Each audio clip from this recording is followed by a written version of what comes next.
matching her career high with 26 points.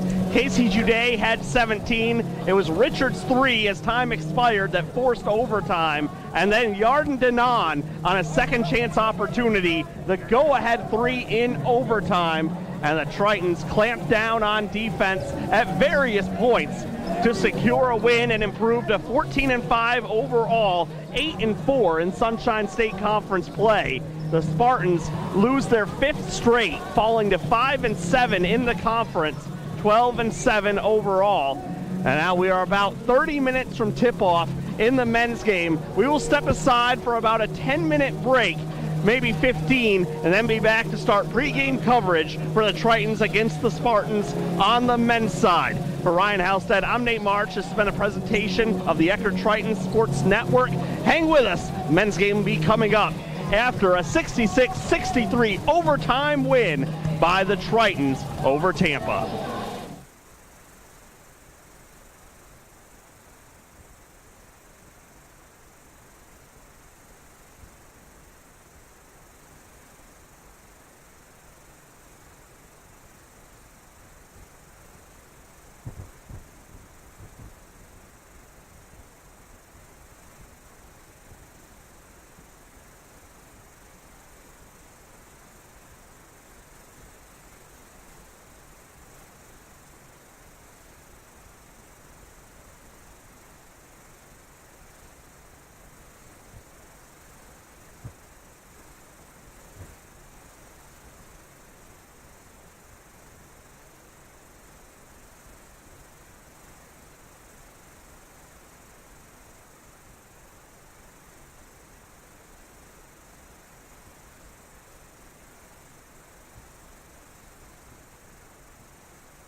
Welcome back inside the MacArthur Center.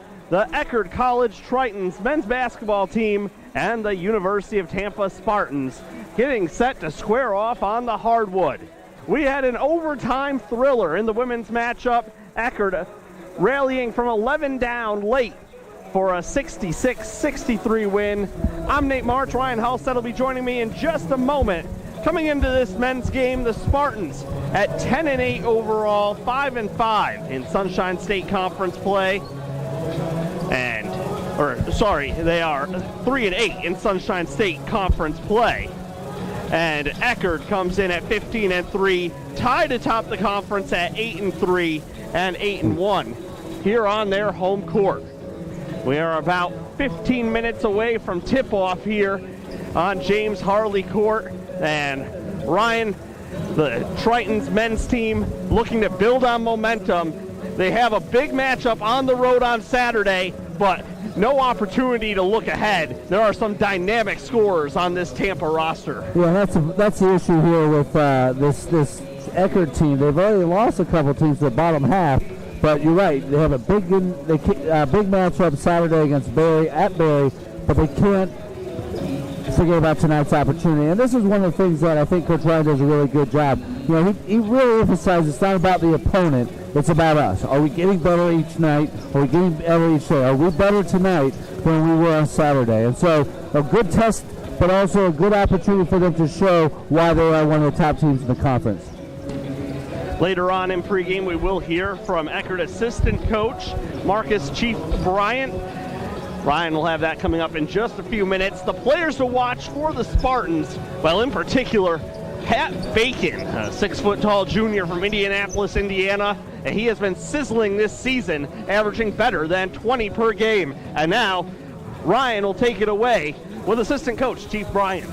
And of course, we welcome Coach Chief Marcus Bryant here for his pregame talk. We always appreciate him giving us some time. And Coach, another opportunity here. We just talked about how this is kind of an interesting matchup. You got a team that's at the bottom of the conference, but we've done that before on the road, and a big matchup on Saturday. What do you do to make sure that we're not caught looking ahead for Saturday? Well, first let me say hello to my Eckerd family out there. I know we were talking once before. This is a team with the veterans that we have on this team. 2 years ago, we lost to Tampa when they were at the bottom of the league, and we were fighting to win regular season championship. So with the experience that we have on the team, these guys should already know. Last year, we missed regular season championship by 1 game, and we've had 2 losses to teams who are at the bottom of the half. So it's something that we, hopefully from our experience, hopefully the veterans, the leaders on the team is picking everyone up because we don't want to go through that again. So looking at it, you did a great job Saturday kind of calling the game. I mean, we didn't have to really be here. You said we're going to rebound tonight. That's the key. And boy, did you. A rebound advantage of 21 against Florida Tech Saturday. And you look at this team, and by all intents and purposes, this is another one of those games that you guys should be able to dominate the glass. What makes it about this matchup? You guys aren't always the biggest in the conference, but what makes you guys such a good rebounding team? Well, one, I wish that every time I said we need to do something, we go out and do it. That'll be great in my career. But, you know, I think the guys are starting to realize that crashing the boards, that's one of our advantages. And they're starting to realize the success that we have when we do so. You look at the losses that we have and the rebounding, it wasn't so great. So the guys, you just have to be hungry for it. And that's something that we preach. You know, if we got, I'll say 2 of the best rebounders in the conference, especially offensively, and those guys go and get after it. So those guys, you know, with them leading our team, it really pulls dog into everybody else, and they say, okay, I want to build that, coach. I want to be a part of that. And so everybody tends to crash the boards. Well, one of the things that also was a huge advantage for you guys on Saturday, and I think this is one of the reasons you're also at the top of the conference, is the depth that you have. You guys have players that come off the bench and you don't miss a beat. One of those players, Blake Morrow, we haven't really spoke about him in pregame, but what makes Blake so tough? He reminds me of an Alex Bodney with his motor, but he's just tenacious and has just that fiery spirit that you just love to see from a competitor. Well, Blake's, you know, he's been a good player since early in high school. He's been All-State as a sophomore, and he's just a heck of a player. One thing you want to recruit when you're in college, you want to recruit a kid that has dog. really has it. He has just the right amount of cockiness to feel that he's the best player on the court every time, and he has a work ethic to get in the gym to work on every aspect of the game that he can. Him coming off the bench, like you say, it adds depth, and certain teams don't have that, and that's one of our huge advantages, and we expect him to come in the game and not to miss a beat. When he usually comes in for Keyshawn, and when Keyshawn, Keyshawn's more of a shooter, laid back. Blake's going to come in and try to get to the rim. He does a great job at the free throw line and getting to the free throw line, so that helps us out a lot as well. Let's switch over to Tampa tonight. Of course, they're a pretty young team compared to some of these other teams. Not that many seniors. One of those big players, though, is their junior, Pat Bacon, averaging over 20 points a game. What do you got to do tonight to make it uncomfortable for him? Well, just like Sam Daniels last week, Sam Daniels for Florida Tech was second in the nation in field goal attempt. Pat Bacon's going to get his shots up. We just have to make sure that they're tough shots. Our guys understand that. One of the key aspects that they have back this game is Duke Shelton. How you doing? He's playing this game, and so that's going to be a huge part of the game that we have to rebound. He's the second leading rebounder in our conference. We've got to make sure that we get to the boards. He makes a huge difference. He has not been there in their last 3 or 4 losses. Well, you pretty much have a great opportunity tonight, and we're not going to talk about Saturday because it's one game at a time. One of the things that I remember talking about Coach Ryan, one of the things that just really stood out to me when I worked with him, was he doesn't really worry about the opponents. He worries about getting better each day and getting better from one practice to the next, from one game to the next. So what are the keys tonight that you look at that you really want to see how you're moving forward as the season progresses? Well, we want to be able to use that depth. We want to be able to get guys in the game. I think what we want to see, and which we always judge, we want to see how hard we're playing. We want to see our guys really attack the boards. And using those rebounds, using that rebound margin, that's how we kind of judge how hard we're fighting. Usually when teams are out-rebounding us, we're getting pushed around, and teams are showing that they have more dog than us. We don't want to see that. We're going to use that to determine how hard we're playing tonight. Finally, last question, Coach. It's one of those things that we've seen here now in the last few games. It's always a great honor with your tennis shoes tonight. Yes. Coaches for Cancer. Obviously every family member and most families have been affected in it somehow, some way. Why is this such an important message of unity, but also for your players, but also for the fans here tonight to just be a part of that great movement, Coaches for Cancer? Man, this is happening across the globe. This is such a horrible disease that everyone, unfortunately, has experienced through family, friends, and loved ones and stuff. So just to be a part of this, just to be a part of this movement, just to be able to participate in something like this is absolutely fabulous. And it's something that Coach Ryan absolutely doesn't hesitate about at all. We'll participate anytime when there's any obstacle or event like this. So we're privileged. Wear these shoes. Well, Coach, it's always a privilege to hear you and talk and work with you. We really appreciate how much time you give us. And once again, good luck and go ahead and get the sweep. You probably don't want to make it as exciting as the women's game, though. No, we do not. Thank you, and Eckerd family, hopefully we'll give you a good one. Thank you. Go get them.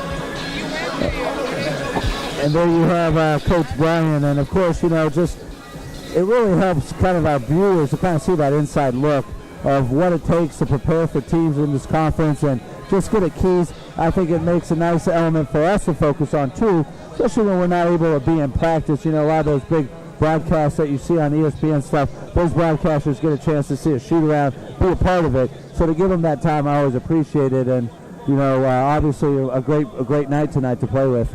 It's definitely a huge boon for us to be able to get that sort of insight. And it's no secret though that every night out has a chance to be a challenge in this conference. And the Spartans, they're a team that has had some rough times this season, but they're a threat to get after you every night, especially anytime a team has a guy averaging 20 points per game. We saw on Saturday, though, we saw Eckerd able to identify who the big scorers were and make them work for everything and cruise to a win over Florida Tech. And, some of those same principles will be in play tonight.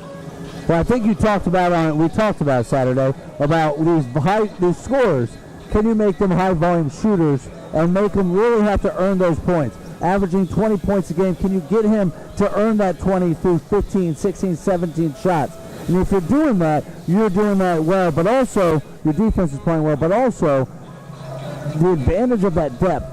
Titans have the ability to throw 2 or 3 players, and that is itself is another reason that you can slow down a score, is that you're not playing against the same guy defensively. So now you've got to work different strengths, different techniques, and the Titans have that advantage to where they can play multiple guys to try to slow down Pat Bacon tonight.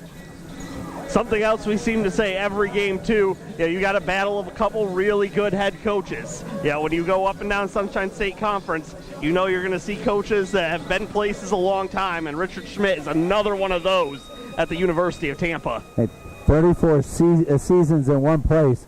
I'm just a few years over 34, and I can just imagine what that must be like. I wasn't born the first time he was on the sidelines for the Spartans. But I tell you, working in this conference and being a part of this conference for these many years on different roles with the Titans program, he's one of the most animated coaches. He's always a treat to watch, but obviously you're not anywhere 34 years without success. He's had more winning years than I've had years. that's a good point. And he's had and they've won a lot of games in this conference and have made tournaments too. I got to say that in recent times, 4 or 5 years, I think that success has kind of tailored off. But like I said, 34 years, you know the game, and he's capable of putting together a great plan of attack and make this a game tonight. Yeah, Eckerd's certainly the favorites, but I don't think he forgot how to coach, and he's got a handful of players that certainly could create some problems. But of course, Tom Ryan has put together a pretty legendary run himself here on the bench for the Tritons, and this is shaping up to be a pretty special group for him. Particularly those 2 big guys up front we always talk about, Trayvon Young and Drushawn McLaurin, and they will be a big part of the effort again for the Tritons tonight. Well, it's fun to watch. We talked. I good friend of mine who works here on the scores table, Ed Pogerup, Coach P, we call him. We talk about all the time after we debrief about these games. Conference Player of the Year moves, and you saw on Saturday just some of those with the alley-oop, the dunk, and then he's just tremendous athleticism, but can get his shot off at any different angle. Also around the basket, he shoots a high percentage. He gives the Titans a great chance to win night in, night out. Again, we are coming up on the tip-off time for our men's game tonight between the Eckerd College Tritons and the University of Tampa Spartans. We are running a little bit behind schedule because of a long thriller as the women needed overtime to knock off the Spartans 66-63, a game where the Eckerd women led for only a little over 2 minutes of the 45 that were played.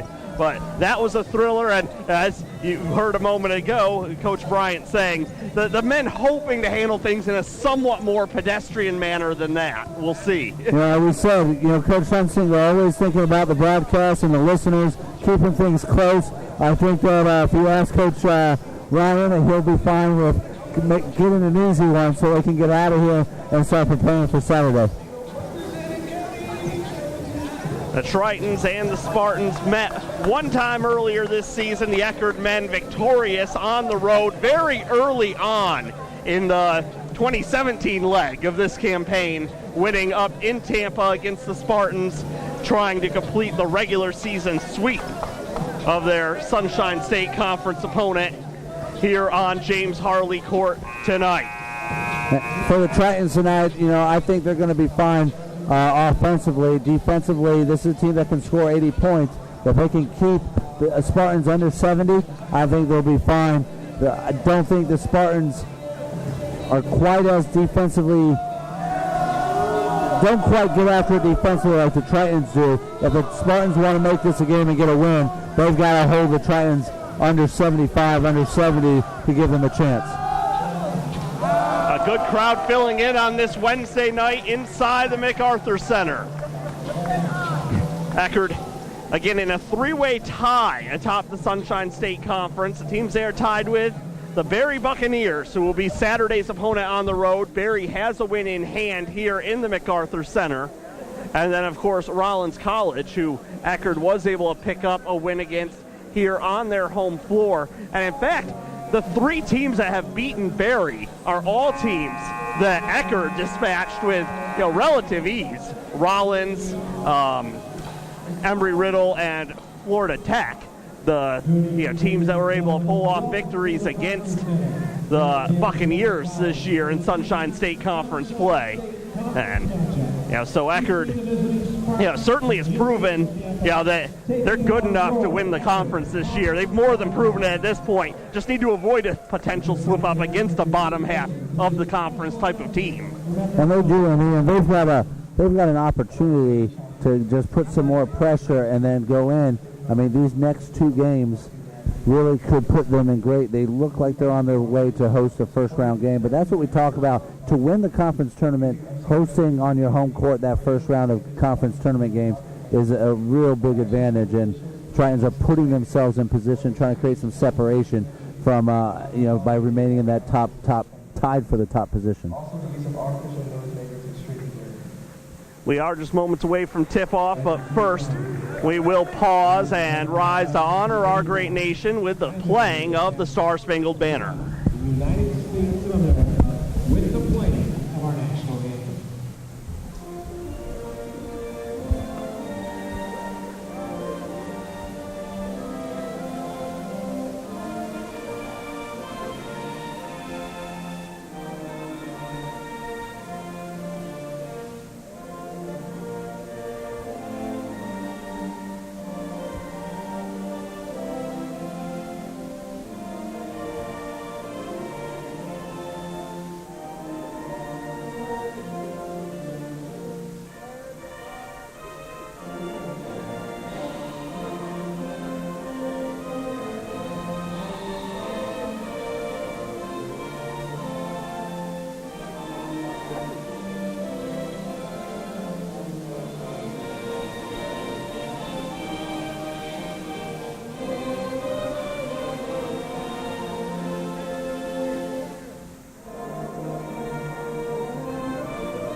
The national anthem concludes in St. Petersburg.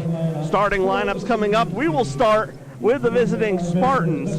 The leading scorer for the University of Tampa is Pat Bacon, a 6-foot-tall junior guard from Indianapolis, Indiana.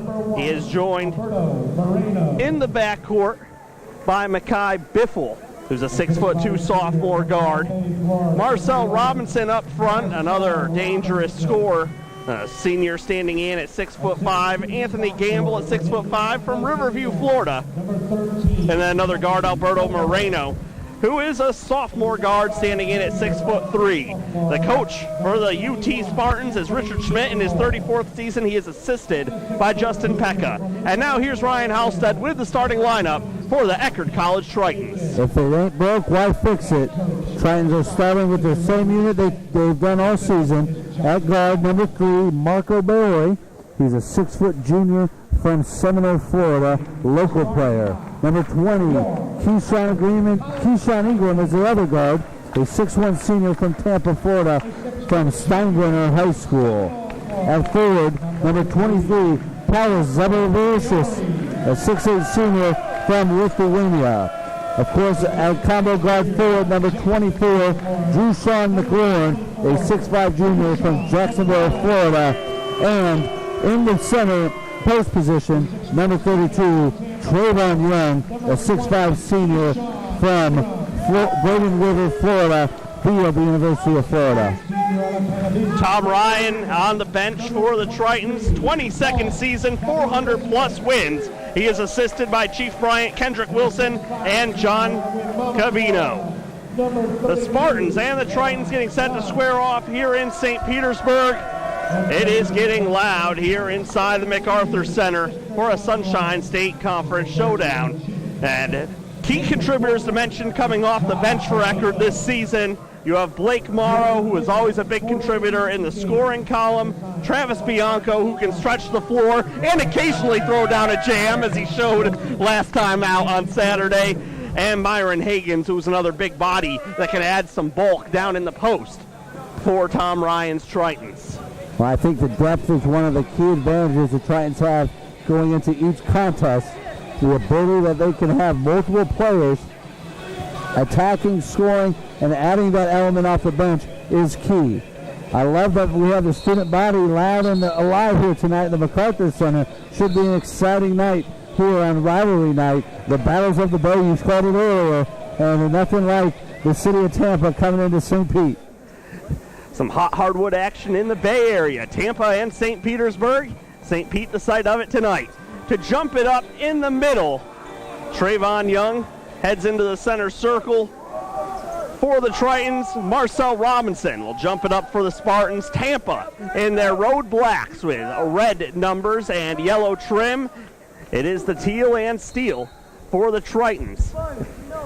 They're in their home jerseys and will be going from right to left here at the opening tip. Ball in the air, 20 minutes on the clock. Tip is controlled by Bacon for the Spartans. Always a tough break. They defensive position there on that tip, and they still ended up with the ball. So Tritons get to play defense. That's their bread and butter. Out on the perimeter, an early drive. Robinson scores and draws a foul. Marcel Robinson heading to the line, trying to complete the three-point play. And that's just a good, solid one-on-one play, good finish.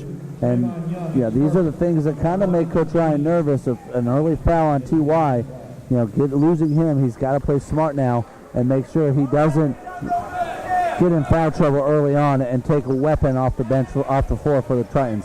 Free throw up and in, 3-0 Tampa, 25 seconds into the game. Ingram moves the ball to Young up at the tip of the three-point arc. Here's McLaurin on the drive through contact, able to score. He can do it all. We talk about the angles. He has so many angles to just be able to finish around the basket. A tough move, great finish for Drushawn McLaurin. 3-2 Tampa leading. Spartans with the basketball, 50 seconds gone by. Bacon guarded by Young, out at the tip of the nail.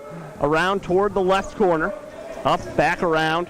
Handled by Robinson, a lob inside, barely corralled by Moreno, out, three in the air, comes high off the carom from Gamble, and Ingram brings it back the other way for the Tritons. Ingram steps inside the arc, moves it back out, Zablavicius. McLaurin had an acrobatic shot to make it 3-2. Tritons trailing by one, looking to take their first lead. Ingram off the drive, kicks down, baseline, long jumper from the right side, knocked down by McLaurin, and he was behind the line for a triple. He doesn't shoot a lot of them, but he's shown he can make it. And, when you're shooting at 60%, why not? 5-3, Eckerd in front, Tampa with the basketball. 18:20 to go, first half. On the drive into the paint. Comes back out. Shot passed up initially. Here's Bacon, stripped, gets it back. Has to jump to get a pass away with 5 to shoot. Step back three, left wing. That's knocked down. And that was just a desperation shot by Robinson to put Tampa back in front 6-5. Really good defense there by Tritons, better offense. Nice job locking down that shot and knocking it down. But what you're seeing is some great scrambled defense where the Tritons really harassing the ball handler. McLaurin thought about another jumper. Young kicks out. Ingram wide open, right corner, off the right side of the rim. Rebound is tapped and controlled by the Spartans, who lead 6-5. All 6 points have come from Marcel Robinson. Bacon handles the basketball, bounces it off to Moreno. Over to the far side, Biffle. Officials for tonight's game, John Washburn, Josh Wilson, Jim Wickening. Crossover, Robinson driving against Zablavicius, gets inside, left the shot short, good challenge by Paulius, and the other way come the Tritons, down by 1. McLaurin floats the pass in for Young, up off glass with the right hand. Eckerd back in front, 7-6. And you can see the extension that T.Y. has. Nobody's talked about size. Tritons don't have a whole lot of long length. 6'5" is what T.Y. is, but by that high extension, it makes him about a 7-footer. Great finish. Far side in front of the Eckerd bench, handled by Biffle. Quick trigger three. Robinson getting his shots up early. Rebound corralled by McLaurin after a high carom on the miss. 7-6, Eckerd in front, trying to extend the lead. Great pace so far here early on. Both teams really attacking. McLaurin spinning and banks it from outside the paint. And when you see that go in, as a coach, you just got to say, that's great offense. Tip your hat off. I mean, that's a heck of a finish. There's nothing else you can do there to stop that type of shot. McLaurin has 7 quick points. 9-6, Eckerd leading. Thrown into the Eckerd bench and turned over by the Spartans. 16-17 to go in the first half. Good pace. 4 minutes in, no foul. Well, one foul, but good job. I mean, both teams really attacking, executing their offense early. Tritons with the lead. Biore handles the basketball. Worked around via Young to Ingram. Decides not to use the screen from Young. Zablavicius keeps the ball moving midway through the shot clock. 3-point lead for the Tritons. Zablavicius drives, gets stripped, stolen away, being pushed ahead by Biffle. Biffle pulls up, long two, bangs it home, and cuts the Eckerd lead to 1. Risky shot in that type of transition, but obviously capable of knocking it down. But what Tritons got to do is protect the basketball. Dribbling it into the defense is a tough choice. Biore tries a quick trigger 3, rolls off, rebounded by Gamble, and the Spartans bring it the other way, down 1. Here's Bacon, guarded by Biore on the drive into the paint, faked right, comes back left, and scores. Just a little two-handed push shot there for Bacon. Scorer's going to score. Finds a creative way to get a shot up and put the Spartans back in front 10-9. He did a good job kind of getting Marco up off the ground. Lob inside, there's Young with the left hand, spins off the front of the rim. Rebound grabbed by Biffle for Tampa with a 1-point lead. The Spartans looking to add to it 5 minutes in. Moreno down the lane, turned it over to Biore, trying to kick to the right corner. That's one of the things I love about watching Marco. If you see him as a coach. Rolls right by his man and misses the layup at the rim. Biore had a wide open alley, and now it's Bacon pushing the ball back the other way, but he is walled off. Tritons get back and stop ball. When you watch Marco play, he does a lot of gambling, but he's got such great awareness that he can really see where the ball's going. He's got a high motor. When you see him, you kind of say, oh, he's gambling too much, taking himself out of position, but he gets so many steals. He's so active. That was a great steal on the previous possession. Biore another near steal there down into the corner. Ball out of bounds brings us to our first media timeout. We step aside, 14:37 to go in the first half. 10-9, Tampa leading. This is the University of Tampa.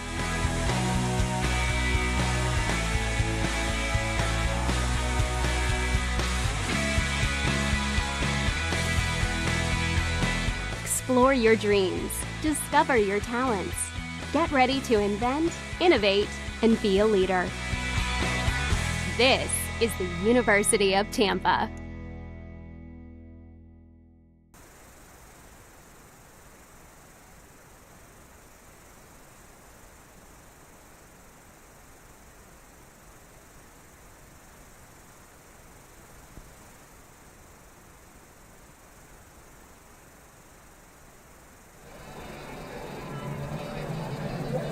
Inside the MacArthur Center, the fans are having fun, and even the media timeout's enjoyable. Eckerd down 10-9, but a technical foul appears to have been assessed on Tampa head coach Richard Schmidt during the media timeout. I think it might have been a bench warning. The whistle certainly indicated, but usually they try to give him a lot of latitude, and Coach Schmidt I don't think he's ever been a friend of the referees. Has always made his case made in every game. I've actually been to games where I've seen him ejected in this conference. So I think it's a bench warning. It is just a bench warning, and that warning because the ball was awarded to the Tritons on that near steal by Biore. It was called out of bounds off Tampa before the media timeout. Here's Blake Morrow down the lane, scoops and scores to put Eckerd in front. And just the confidence in which he plays. He attacks the basket, great defender, has a high motor, just a great competitor. And you can see why he's such an asset coming off the bench, providing plays on both sides of the court. 11-10, Eckerd in front. Morrow replaced Ingram during the timeout. Robinson, stutter step coming down the lane. He traveled. Myron Hagen's in. Zablavicius will head to the bench. Tritons with the ball up 11-10, 14:03 to go in the first half. A good job by just kind of pulling the chair out from under him, and he lost his feet under him, and that led to a turnover. The Tritons Really just feeling out. We always talk about that first couple sequences, the first 2 media timeouts is really teams trying to fill each other out and seeing what's available. Morrow, right wing 3. He's got 5 quick points off the bench, and the Tritons lead by 4. He's got the confidence, and you've got to like that. Coach Bryant said that at the beginning of the game. He said, we love to recruit players with confidence, but think they're the best player on the court. Basketball being handled by Biffle around the arc. Here's Bacon, guarded by Morrow. Biori then picks him up. 10 seconds to shoot around to the left side. Biffle looking to drive against Higgins. Kicks out Moreno. Left-handed 3. High Karam. Rebound Biori. At his first career double-double last time out. Picks up the rebound there. Finds Morrow in transition. Bounce pass in for Young. Through contact. Shot won't go. Tipped around off the hand of Higgins. Out of bounds and over to Tampa. I do like that entry pass.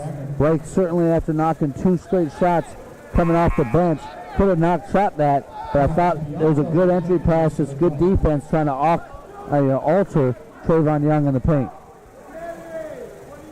14-10, Tritons with the lead. Tampa with the basketball. Moreno and Bacon handling the basketball. It's Moreno with it right now after the 3-point miss from the right wing. Comes around Robinson with the 6 early points, has the ball left wing, bounces down into the corner for Moreno. Moreno, Hagan switches on to him, shuffles with him in the lane, righty scoop, and gets a friendly roll in for the Spartans, cutting the Eckerd lead to 14-12. And that spin, that's just a great spin to play the rim. They flipped it up over and spun it into the basket. Good finish there, good take.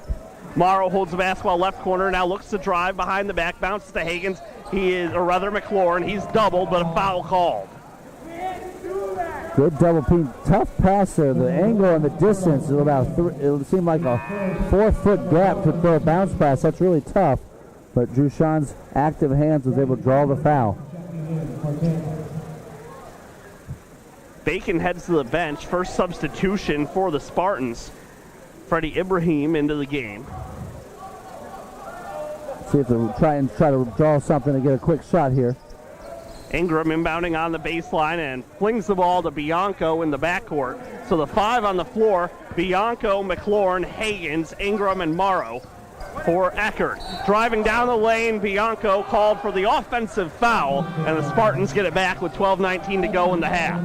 Good defense. It's one of those where the gap in the drive lane was there, but just too quick. And Travis just a little bit out of control. He doesn't have to force the issue. I like the fact he's being aggressive, but I'd like to see him just maybe have just stayed with the offense for one more sequence, get that ball back, and then see if that driving lane is available. Another substitution for the Spartans. This time Biffle heads to the bench, and that's Bacon coming right back in. So not a very long breather for Pat Bacon. And I think that he's going to be really important for the Spartans, the duration of this game, to be able to get something going, score in the 20s.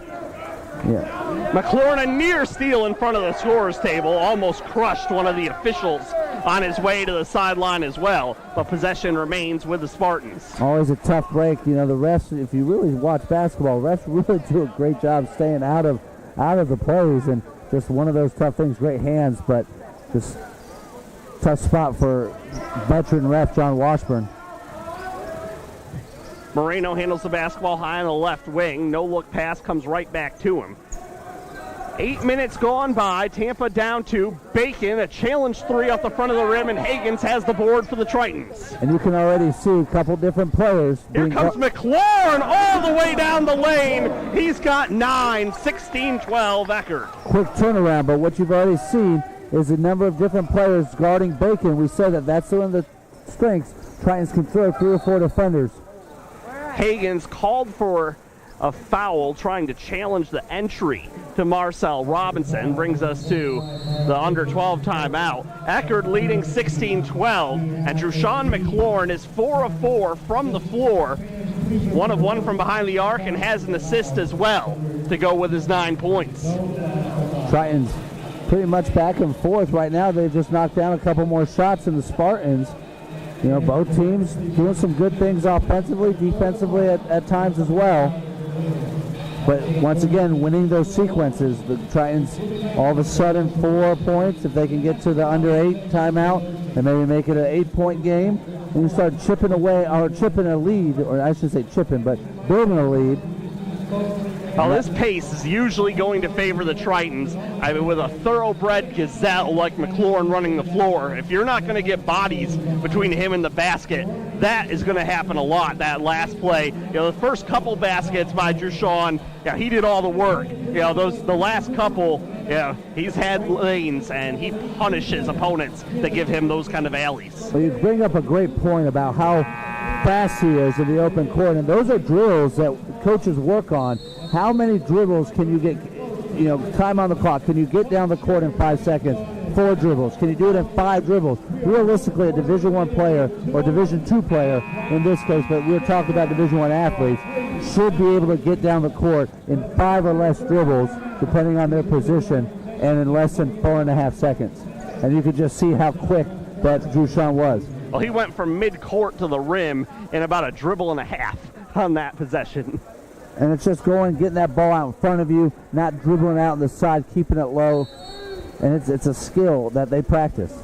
Young back in. McLaurin gets his first breather. Inbounds comes in for Gamble on the right wing. Fires up the 3, misses, and Young has the rebound. Biore back in as well. With 11.5 minutes to go in the half. Tritons have the ball in the lead. Good execution on that. Travis cheated a little bit, just couldn't get the shot down, so now the Tritons have a chance to build here.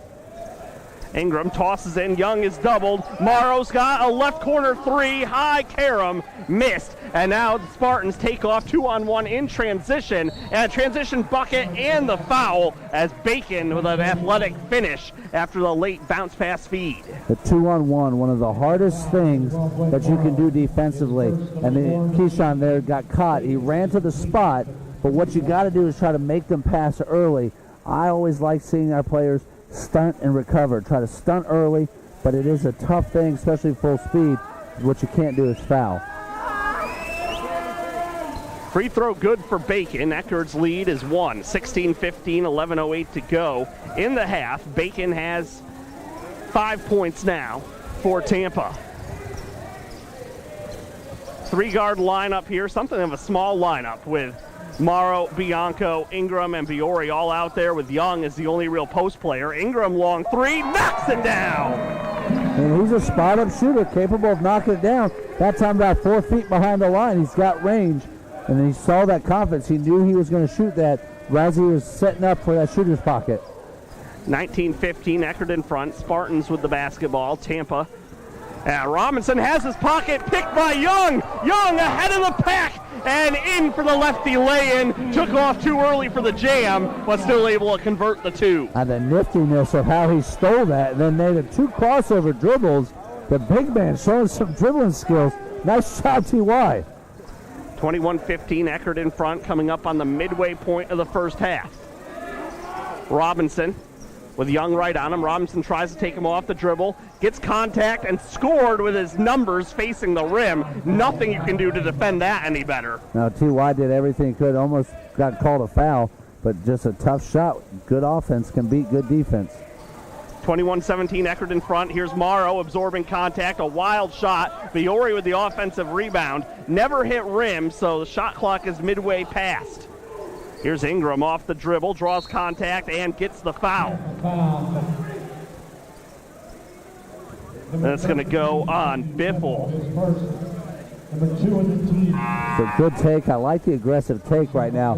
The Tritons, when they're moving the ball from one side of the court to the other, they're forcing the defense to rotate, and there's opening up those driving lanes. If you're not moving on the pass, the Spartans right now a little bit slow. They're moving on the catch, and that half-second difference can open up a driving lane. McLaurin back in, so Zabalavicius. Inbounds thrown from the baseline into the backcourt for Ingram. 9.5 minutes to go in the first half. 4-point lead for the Tritons. McLaurin looking to go off the dribble. Ingram spot up 3 from long on the left wing and rips the net on the way through. Cool, calm, and collected. That's how Keyshawn plays. And once again, similar play from previous, just on the opposite end. As soon as he caught it, he knew it was going up. Lead is 7 for Eckerd. Open man on the right wing, and up a shot fake and a drive, and off glass, too hard, won't go for Ibrahim. Rebound tipped around, long one, tracked down by Biori. He tiptoes down the near sideline with 9 minutes to go in the half. Now has an alley, gets to the rim, absorbs contact, and scores with the left hand. Great read, great take, and the difference between that one and the earlier one is that time he looked for the score and knew the contact was coming. The last one he missed, he looked for the contact first and forgot you got to get the ball at least up above the off the backboard. Great finish there by the junior from Seminole High School. 26-17, Eckerd in front, 8:57 to go in the first half. Marcel Robinson complaining about the foul call, insisting he was straight up. Does him no good. Free throw is made by Biori. It's a 10-point lead. Eckerd continuing to slowly and steadily extend that advantage. The Titans are starting to feel there and lock in on defense. Holding it one shot and out. No offensive rebounds yet for the Spartans.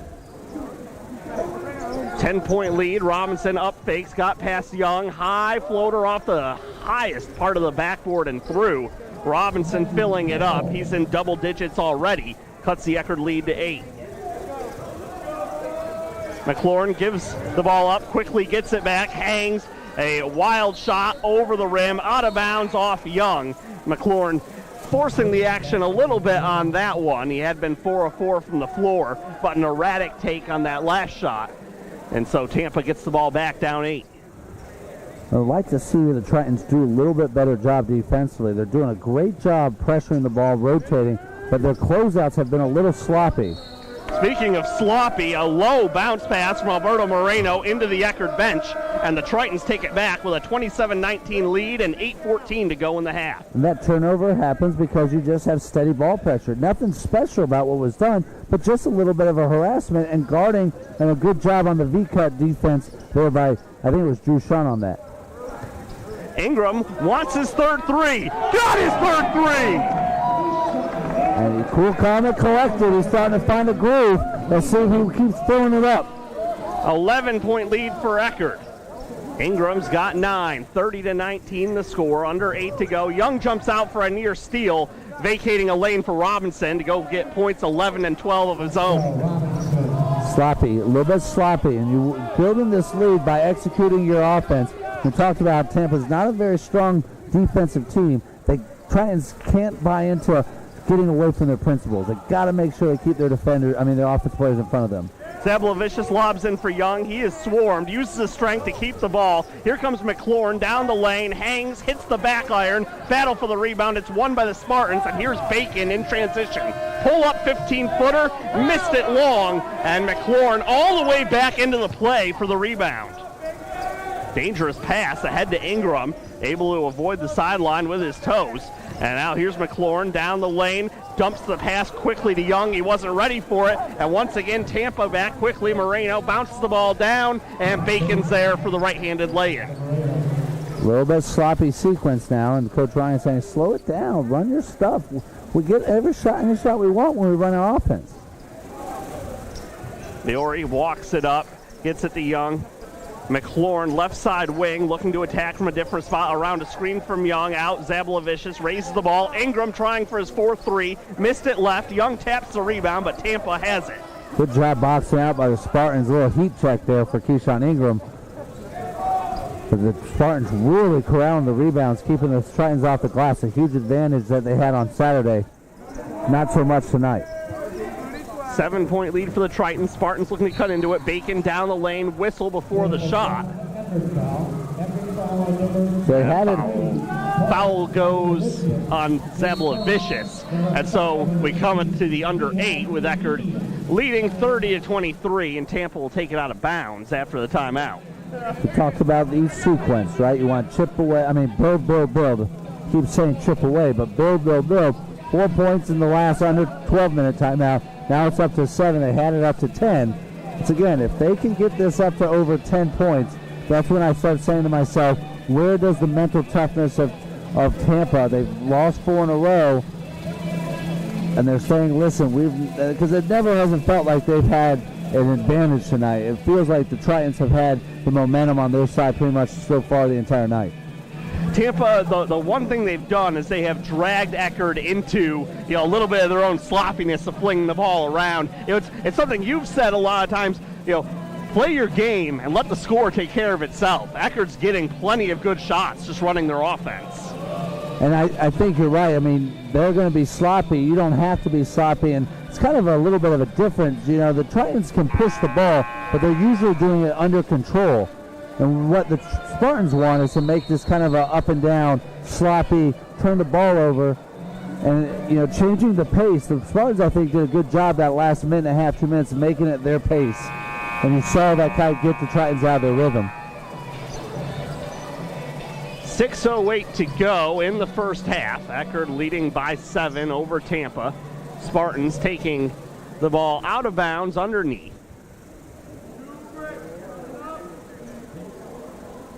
Taking it out, Freddie Ibrahim, the junior from Ontario. Actually, he will give way. Alberto Moreno will trigger it in.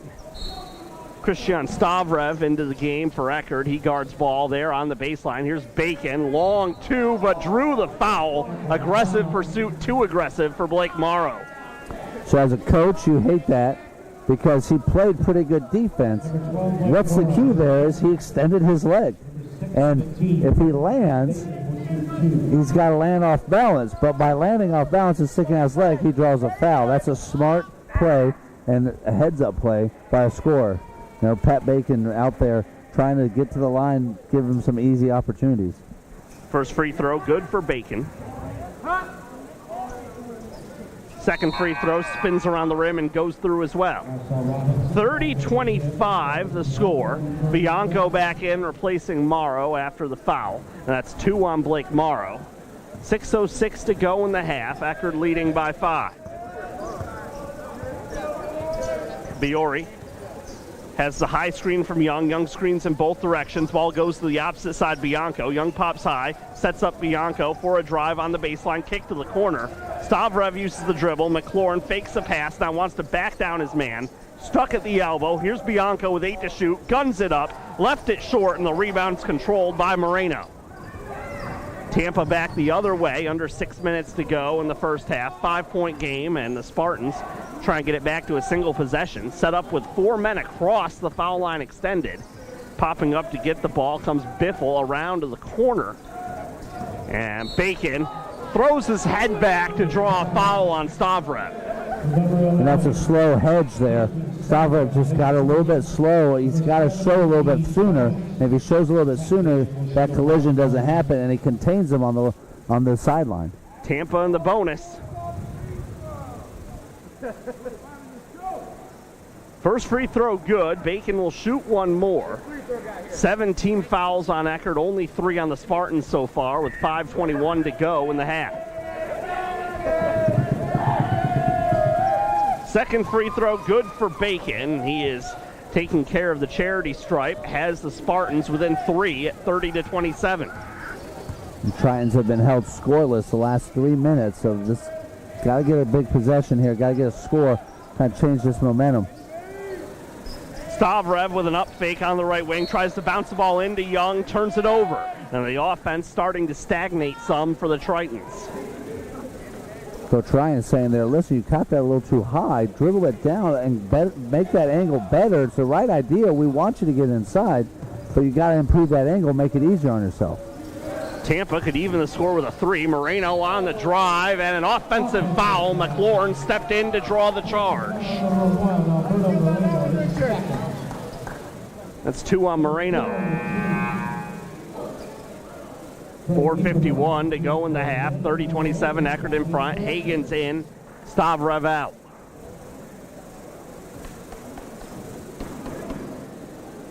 So the 5 on the floor for Eckerd. Biori, Hagens, McLaurin, Bianco, and Young. Big lineup here for Tom Ryan. McLaurin acting as the nominal 2 guard, coming up in ball support.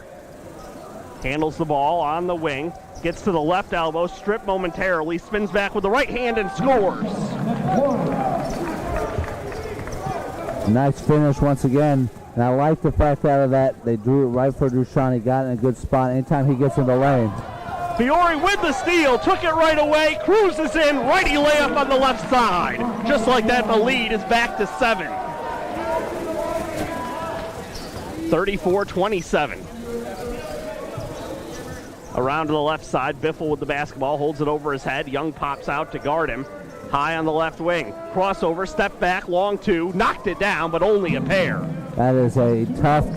That's an individual workout play.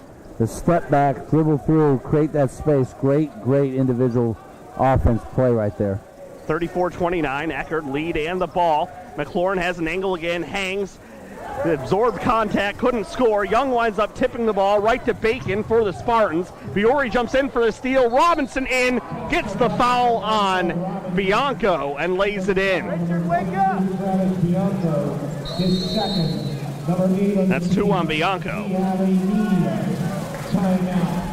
Robinson filling it up for Tampa as we arrive at the final media timeout of the first half. It's 34-31, Eckerd leading, and Robinson will be shooting a free throw for Tampa. And Bacon, he kind of thought he might be pulling up for the shot there at the last second while airborne, zipped the pass into Robinson and sort of caught Bianco turning there back toward the ball on the hard layup.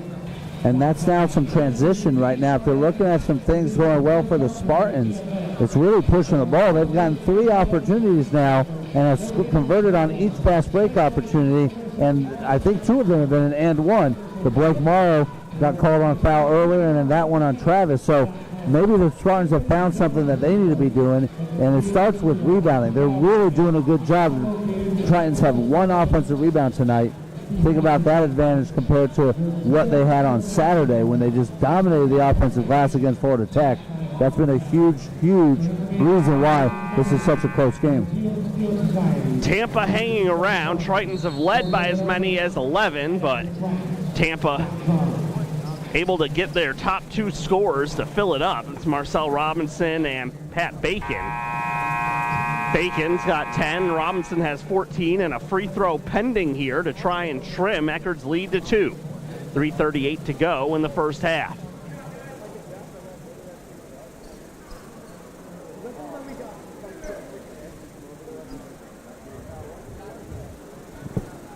Titans got to finish strong here this last 3:38. Maintain the lead, you win the half. That's a great, that's a good way of finishing. The last sequence has been all Tampa. Free throw missed, Fiore with the board. That's the first free throw miss for the Spartans as a team. They're now 6 of 7. Fiore holds the ball on the right wing, looking to enter to Young. Young catches back to the basket. Cross-court whip over to Ingram. Ingram fakes the 3, drives, and spins the layup home after making the 3 early threes. Got the defense to overplay his long shot and took it to the tin. You got it, Nate. That starts all because of the confidence he had, and a poor closeout opened up the driving lane. Great decision. And some shooters want to keep shooting. That's a great job by Keyshawn. 36-31, fadeaway shot for Robinson. Low percentage shot, comes off the left side of the rim to McLaurin. Tritons back the other way with a 5-point lead. McLaurin and Fiore toss the ball back and forth. Fiore starts left, gets the pass to Hagens, now a 3, back to Fiore, comes off, McLaurin skies in for the rebound, leaps up and scores! And that's that type of conference of the year, player of the year type move. He skied for that rebound, then spin to open up some space, and that's the type of play that separates the great teams from the good teams. I don't think it's too early to start having that conversation for a conference player of the year. 2:15 to go in the half. 7-point lead for the Tritons. 14 points so far for McLaurin. Here's Bacon stepping into a long 2, left it short, rebound tapped around, and an over-the-back foul going against the Spartans. Tampa doing a good job not fouling, but now the Tritons in the last minute 38 took a 3-point lead, extended to 7. So now they're going to call timeout, but at 2:04, they can get this at 10 points. And we talked about what type of scoring Tampa really needed Tritons to be under 75, and right now the Tritons are on pace to be up over 80. Both teams have played this game at something of a frenetic tempo. McLaurin and Ingram both turning in tremendous individual performances.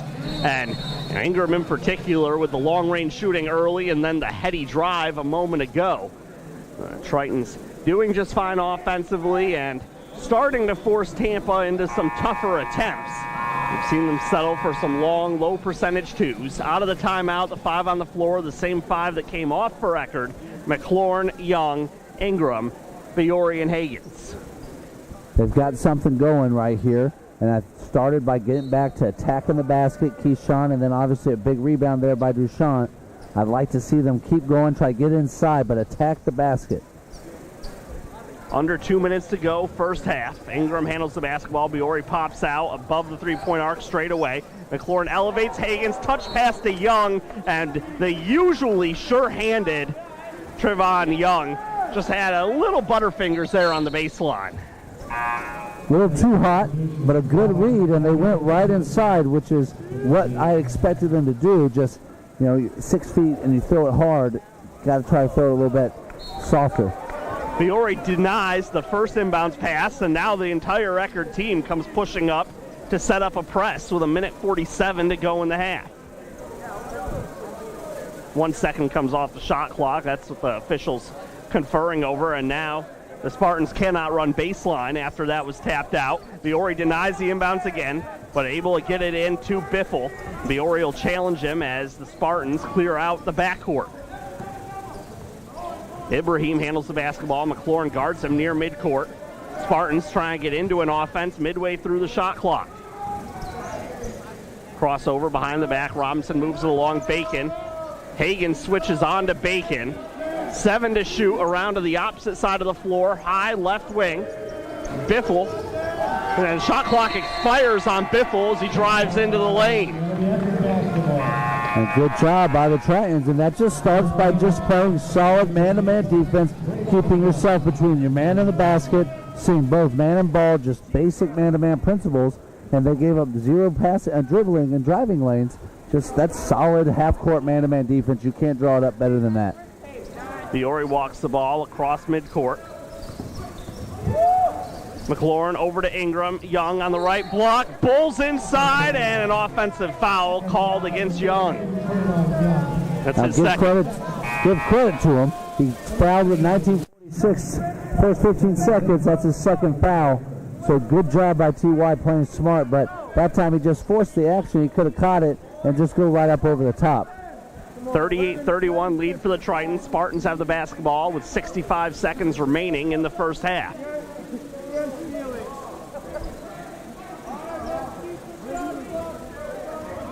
Moreno back into the game to run point, replacing Ibrahim. Under a minute to go in the half. Bacon with the basketball.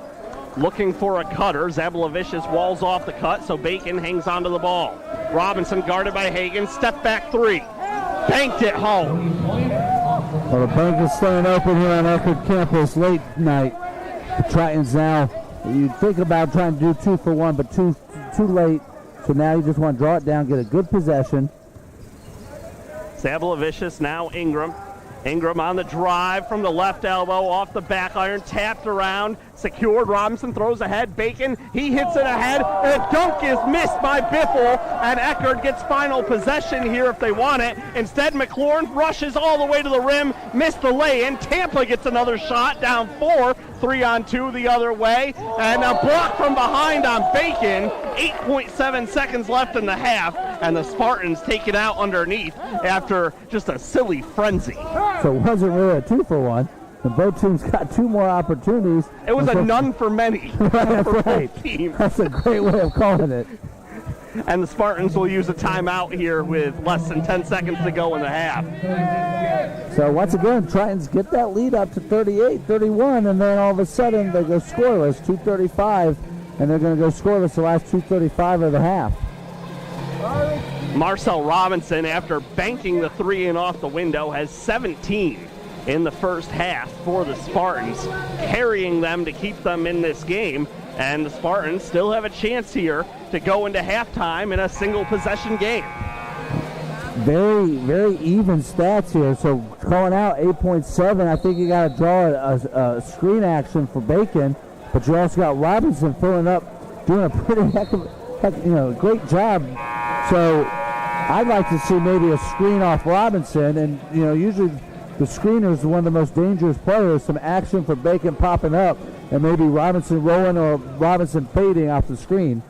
Wouldn't discount the possibility of a quick catch and shoot for Bacon with Robinson rolling on the weak side for a potential putback either. Well, instead, it's a turnover, and McLaurin with a head of steam gets fouled and will shoot 2 free throws as both teams are piling up possessions in the final 20 seconds of the half. Now the other option is you can just turn it over on a sloppy pass and give the ball back to Duchamp. I don't really know what they were looking for there. They seemed to think they had a lob play, but there was no one for the Spartans around the rim. Coach Schmidt's beside himself, head in his hands, but just kind of the lack of awareness, not on the same page there, and this is a great opportunity for the Tritons. I think they might be lucky here to be able to add a couple points. Makes the points. first free throw and extends the lead to 5. Has a chance to shoot one more.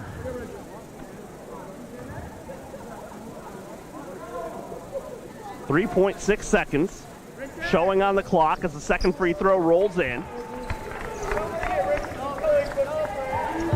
Tritons press to not allow an easy shot. Biffle will have to put it up here, and, well, instead of putting up a shot, he dribbles out the remaining 3.6 seconds, and that goes back to your point. How quickly can you get up the court? Not quick enough for Biffle. 3.4, that takes lightning speed. I would like to see him pull up maybe at the volleyball line, and I think he could have gotten a 3-point shot, but 3.4. I've seen it in about 4.2, so the Tritons kind of escaped there. Yeah, he could have put it up. He could have pulled up from the volleyball line. He could have sort of soared into one from the 3-point line. Instead, tried to dribble all the way to the rim and didn't get close to getting it off. So it's 40-34. Tritons in front, heading to the locker room over the Tampa Spartans as we step aside for halftime here inside the MacArthur Center on the Triton Sports Network. Being a champion takes more than skill, more than endless drills, more than using your head. Being a champion takes the heart to give it your all, the agility to thrive from any angle, and the relentless drive to be the best. Welcome to Division II, where the pursuit is yours to create, and the question isn't, can you do it? It's, will you? We can stop to make sure someone is okay. Get in the way and disrupt the situation. Codify an authority. Or walk them home safely. We can change the language around rape. We can make campuses safer for our teammates, our friends, and our classmates. We cannot be bystanders. Taking action isn't always easy, but it's on us to intervene. Because we can. Learn more and take the pledge at itsonus.org.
Welcome back inside the MacArthur Center for the second half of the Eckerd Tritons and the University of Tampa Spartans. 40-34, Eckerd leading over Tampa at the break.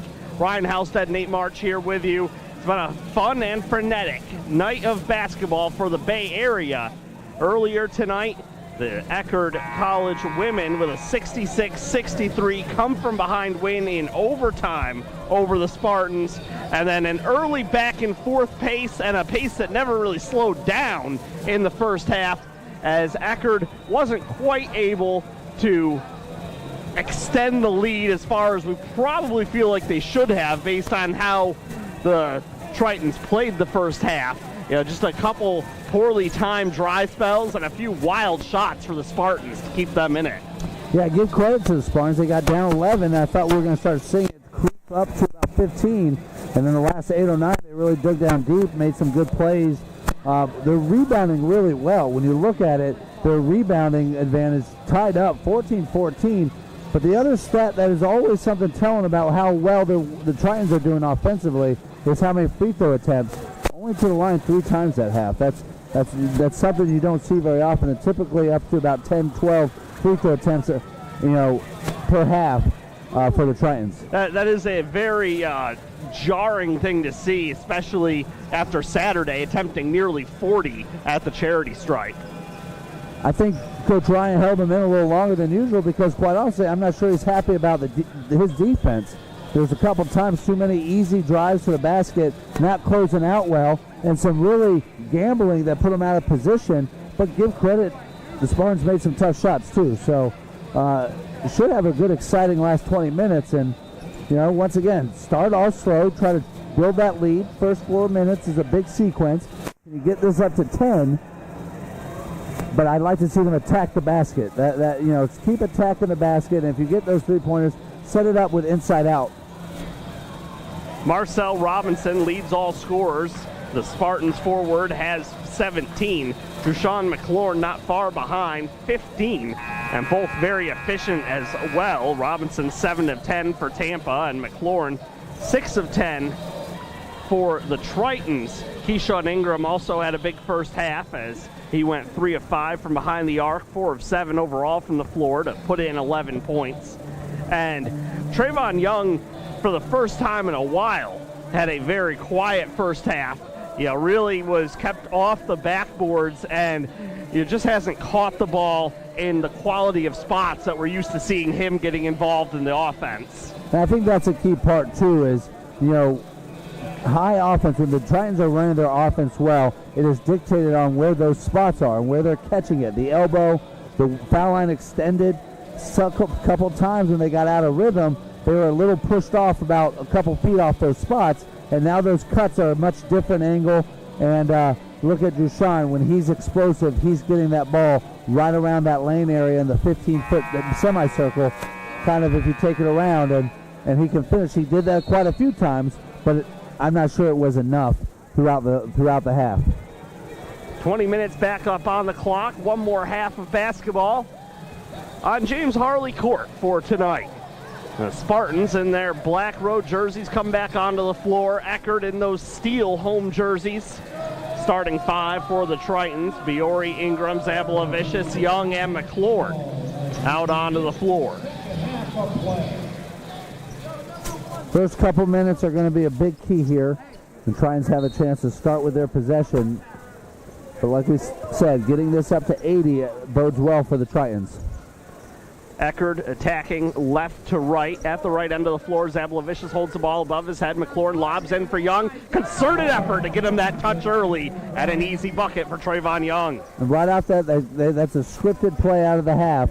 But you saw the difference there. That time T.Y. didn't hesitate, and that backside, they're really trying to double and cause problems for T.Y.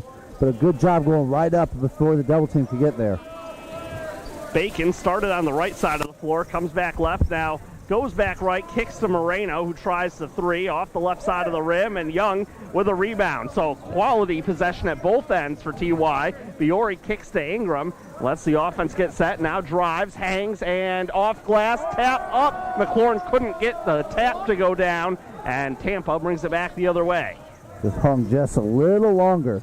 Drushan almost made a heck of a play. Up and under, Bacon scores. Eckerd leads 42-36. Triton's leading by a half dozen coming back down the floor. Bacon continues to fill it up as Robinson did as well in that first half for Tampa. Viore this time driving baseline, kicks. Ingram, here's McLaurin with a head of steam for the big dunk. You saw it coming. It was like a parting of the Red Sea. Nice pass for Drushan McLaurin, getting funky here in the second half. Whole right side of the floor cleared out, and that was just a quick touch by Ingram to set that up. Moreno moves the ball around. Biffle around a screen. Looking at the three, Robinson comes down. A kick, now Biffle steps into that high release three. Very short, barely grazed the front of the rim. I don't like the closeout again, but a good job on the rotation, and that's a good job by the Tritons escaping there when they didn't really stay in their fundamentals. Young on the left block this time. Little fancy on the pass, but it worked out as McLaurin is fouled going up from the right block. And you can see his cuts are so smooth, and he doesn't take a lot of space. He's so able to just kind of move his body to where he just takes such a small angle and a small space to get to that basket, and that's a heck of a catch. McLaurin trying to extend the lead back to double figures with 17:58 to go in the game. 44-36, 2 free throws coming.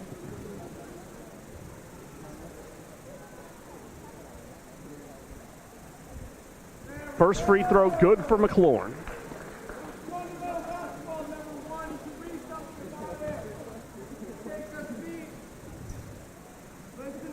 Second shot coming.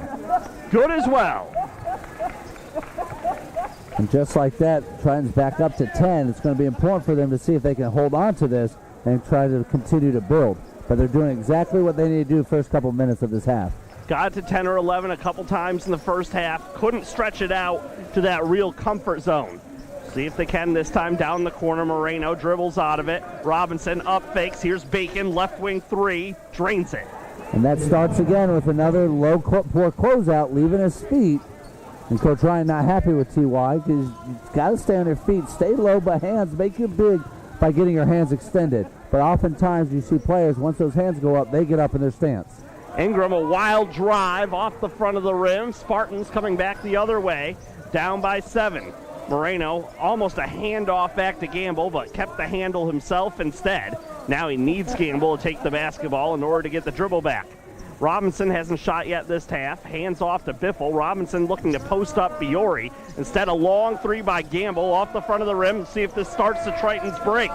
McLaurin stopped in the backcourt, and a half-court offense, probably the better decision here anyway. McLaurin left wing. Zablovicius into Young, gets the handle and scores.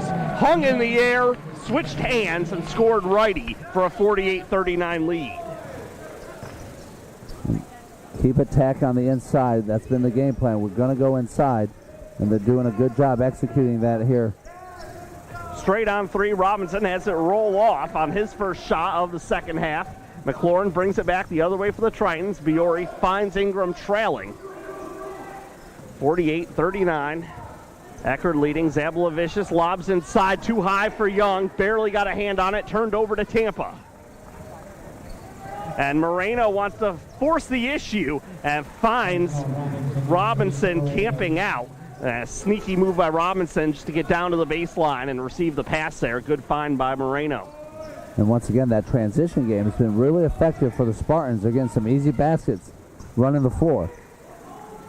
McLaurin dishes off to Young, just one step inside to the three-point line. And now Young under the basket with the left hand on the assist by Viore. And all of a sudden, Young's in double figures and the lead back to 9. That's great execution there. Great back screen and poor help side defense there, but a great execution, great find. The Tritons are making some great plays, but they're not putting enough in together to try to build that lead, spread that lead. Biffle strokes along two over Zablovicius. He's hit a couple of those. Those are just shots that Eckerd will live with. Here's McLaurin driving at Biffle, and then Biffle plays straight up, able to keep the shot short. Kick to the corner. Ingram on the second chance. Viore taps it up and in on the third opportunity. That's a heck of a play. and you just see he's got a motor. He's got a motor that doesn't quit, and that time he just went up, and I like the play. I don't know if he was definitely trying to tip it, but I think he was trying to keep it alive too no matter what, because I don't know sure if he could have brought it down. And once again, Marco just makes the little plays, those little things that kind of sustain them as they continue throughout the season. Just a fun motor to watch. 5 rebounds for Biori in this game. He had 10 on Saturday, 15:02 to go in the game. 52-43, Eckerd in front. McLaurin has 19 now. Biori has 7 points after that tap in. As I mentioned, Young, who had only 4 points at halftime, already in double figures now, less than 5 minutes into the second half.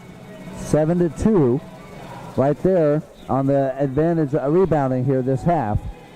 You see that they're starting to kind of grab that rebound advantage with a +5 for those offensive rebounds here this half. So some things that the Tritons were expecting to do the first half starting to appear here in the second half. Kind of a random stat that I didn't even realize we had available to us. Average length of a scoring possession for both teams, 13 seconds. Which feels about right, considering there's been a lot of empty possessions that lasted about 4 or 5 seconds for each team. Well, the Tritons won that sequence, 52-43, so they extended that up to 1+3 there. See how they continue to just build, but they got to keep doing it defensively. Hagen's into the game to give Young a break. Looking at the basket, Biffle, he misses the dunk. That was actually Gamble missing the dunk. Biffle and Gamble have each missed one now in the game. And Biori looking to punish him back the other way. Got blocked. Ball comes out to Ingram, who swishes the 3. That's a great assist. Great pass. That's a momentum swinger. Missed dunk. That can be deflating. There used to be a favorite commercial, a Sprite commercial, that would show people dunking it and missing it like that. We call it, he got sprited. Good aggressive take, but he's got to finish that. Moreno trying to find the answer for Tampa, 10 to shoot. Pass it off the fingertips of one teammate. Here's Bacon spinning into the elbow, blocked by Ingram. Shot pushed up, barely drew rim. That was Whitaker shooting it. Ball does bounce back out to Bacon. This time gets toward the 10 and rolls the shot home to cut the lead back to 10 for Eckerd. And that's another possession. They had him right there. They could have come down, but everyone started leaving, and only 2 people left back. Bad bounce. Good job by Bacon finishing it. Ingram has made 4 threes in the game, crosses over, thought about taking another, moves the ball along. McLaurin with it now. He takes one dribble. Zablavicius raises the ball. Ingram does try the spot up. Hits his 5th 3 of the game from the right wing. At some point as a coach, you're like, I don't know how to defend that. Shot it from the S in Tritons. Marked down on the floor. Whitaker keeps the ball moving. Moreno, lefty 3. Air ball. And a putback attempt won't go either. Hagens is fouled. Biffle commits the over-the-back harm.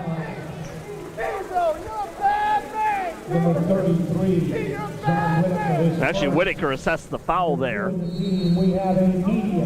So another media timeout, another little bit of extension there. Yeah. And now it's the largest lead of the game. Eckerd +7 in the second half. Lead up to 13. And Tritons starting to get the ball movement a little better, and then, yeah, as you said, what can you do when Ingram's going to knock down the shots like those? And he's capable of that. He's got range. He's got a quick release. He's a spot-up shooter, and when you're feeling it, I don't think you have a problem with some of those shots because he's certainly shooting it with confidence. Well, that is for sure. There was no hesitation when that last one hit his hands in his release shot. And, yeah, he just got it off in a hurry. And you're looking at the difference right now. I mean, you've got 19 and 18 between Robinson and Bacon for Tampa, but then there's 3 players in double digits for the Tritons. Ingram was 17, 19 for McLaurin, 10 for Young. Then you had 7 by Biori. That right there, there's no third scorer right now for Tampa, which has caused them to be in this deficit. 13:09 to go in the game with the Tritons up by 13. Spartans with the basketball, Tritons with the basketball. heading from left to right. Hagens, Young, Ingram, Biore, and McLaurin out of the timeout. So Tom Ryan going back to that big front court. Ingram's got 17 now, McLaurin 19, Young with 10. Tampa sets up with some full court pressure. And there aren't too many opponents that has worked out well for against the Tritons this year. Hagens holding the ball above the three-point arc. He's not a threat from there, but keeps things moving to McLaurin. Ingram looking to spot up. Ball gets tipped back to McLaurin on the pass. He rips through in the lane, can't finish, but Young is right there and it's fouled. But you see now they're starting to change, and so becoming more difficult to guard. They're going inside. They're looking to go inside. I didn't like that pass, but the whole purpose of trying to create that high-low game is to draw that backside to open up a three-point shot, a skip pass. But I do like the fact that they keep attacking, and then they're finding their shooters by inside out. Young misses the first freebie. It kicks off to the left.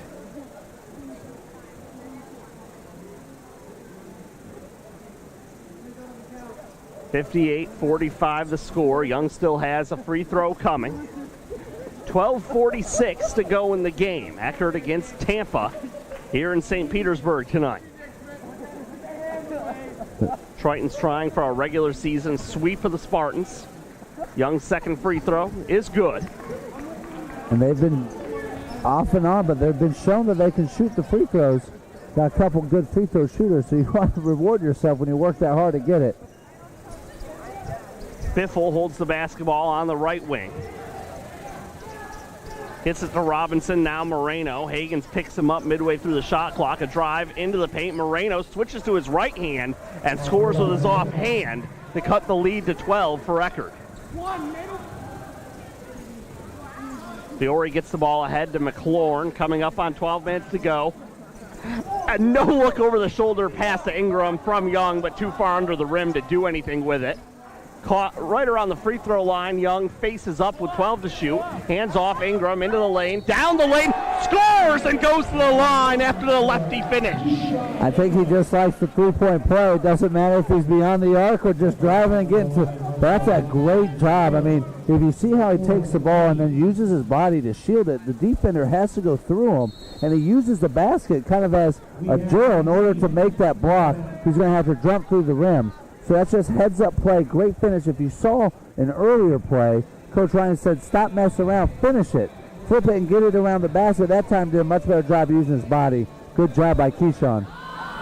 Keyshawn Ingram has been steady all season long, averaging just shy of 11 points per game for Eckerd, but I like how aggressive he has been tonight. You know, he has really looked for his. It was especially big early, you know, with how they were taking TY off of his game. And, yeah, this just further, you know, hammers home the point of what we talk about all the time with the Tritons. They have so many guys that can just be the guy that go get you double figures and kill you. And, you know, Ingram reminding everyone tonight that he can be one of those guys as well. That's about sharing the basketball. I mean, as you say, the reason they have so many, too, is they're willing to share the basketball. Oh, absolutely. And I think that's a huge thing. I mean, because give credit to the Spartans. Their defensive strategy tonight was make it tough on TY, double team, and he shot a high percentage, but he's gotten the ball out of his hands quite a bit. And so you look at it, and now it's like, okay, this is Keyshawn's game, and they're doing a good job finding him and giving him the opportunity. So that's the nice thing about when you share the basketball. You're finding that hot hand, and you're staying with it instead of just it's hard to get in the flow if you're not going to touch the basketball. Ingram goes to the free throw line to try and finish the three-point play and extend the lead to 15 in the process with exactly 12 minutes to go. Free throw good, front rim, back rim, and in. And Ingram gets a well-deserved break as Morrow comes back. For Tampa, the 5 on the floor, Moreno, Bacon, Ibrahim, and turnover. Young steals the ball away, shovels back, Hagen's like, I don't want to do anything with that right here. So McLaurin goes up and under for an athletic finish. Splits the defense, finishes around the basket. Now all of a sudden you look up, and it's a 17-point lead, and you're saying, how? But it's a building, just slowly building that lead, and now Tampa's got their backs against the ropes. Moreno has the ball high on the left wing, tries to cross over, gets into traffic, and makes another nice offhand finish. He has switched to the right hand a couple times to finish there, but the lead still 15 for Eckerd, coming up on 11 minutes to go. McLaurin handles the basketball over to the left wing. Young pops up, cross-court pass, Biori, Morrow. Defense not fooled by that. Foul away from the ball. It goes against Myron Hagens. That's a tough play because Myron's battling inside, but he's trying to keep his hands so he's not grabbing. But because of the size differential, by clearing out, he made contact with the face. It's a good call. It's just a tough break for him because his hands were trying to be open to get that basketball. Bacon under the basket, kick to the corner.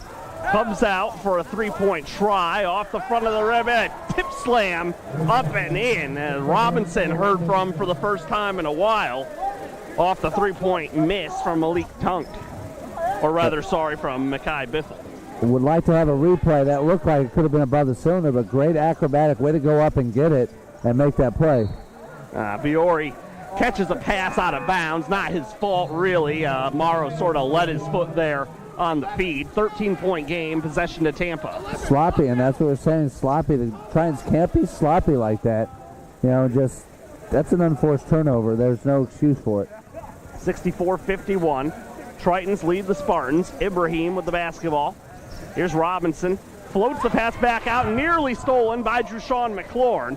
Moreno able to get it, kicks to the corner. Robinson three, knocks it down from the left corner pocket. That's a tough break for the Tritons. They looked like they were going to get a steal. Drushawn was going to get out in open space. Backed up. And now all of a sudden, 10-point game. Lead down to 10. Biori with the basketball.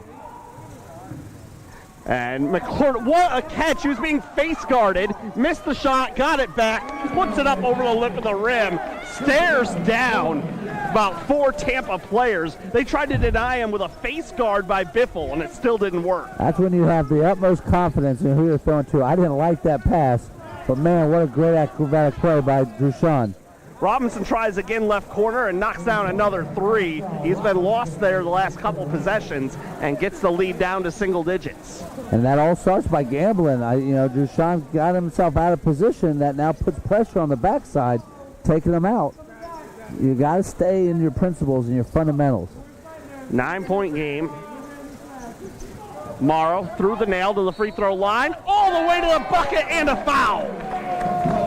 Great spin off the backboard. Blake got it and just uses his body so well, but a great spin off the backboard, and that's just a heck of a finish there. And I gotta be honest, it feels like that the Titans needed that after back-to-back threes by Robinson. Blake Morrow proving his favorite language is English because he put some on that shot. Well said. Keyshawn Ingram back in the game. We just got word that he's now tied his career high. 20 points is his career high, so a lot of time left to have a signature night for the senior from Tampa. Free throw made by Morrow. Now, it wouldn't surprise me if it doesn't take Ingram long to get a look for that. I'm going to bet that it's going to be another three-pointer. 69-57, Eckerd in front. Spartans with the basketball. Dribble handoff set. Moreno stares down Morrow, gives up the basketball. Step in, long shot for Bacon. It's a long two with a foot in the net. Once again, individual talent, Bacon able to stutter step to draw and force Biori to just drop back a little bit, creating that space, and that closeout ineffective. 69-59, Bianco, left corner three, rolls off, rebound, tapped out, battle for it, Biori tracks it down, gets it to Bianco, here's Morrow, Ingram wants the ball, three in the air, comes off. Morrow was celebrating, thinking it was going to be a made three, and he should have gotten embarrassed for that, but an errant pass by Tampa thrown out of bounds. I'm not sure if Coach Ryan saw it. We'll see. But you got to be careful to stay in the game. That type of that type of theatrics. You love it, and you're rooting for your teammate, but at the same time. That was by far Ingram's worst miss of the night. It had no chance of ever finding the bottom of the net. And Coach Ryan makes a couple subs. Daly and Stavrev in. Morrow is still out there with Young and Ingram. 8 minutes to go, 10-point lead. Morrow drives to the basket and gets 2 more of his own. He's just a tough player. You know, that's the thing. You want to tell Blake, I love your energy, I love your competitiveness, but you got to stay in it. Don't do that. You got to get back on that play. I love how he bounced back there, though, and just attacked the basket fearlessly. Long jumper comes off Morrow, using his body to get the rebound. Pushes the ball ahead and almost has the ball ripped away, but Young recovers it. Ingram is camping out once again. Morrow, though, gets the left wing 3 attempt. That rolls off, and Tampa wins the rebounding battle this time, down by 12.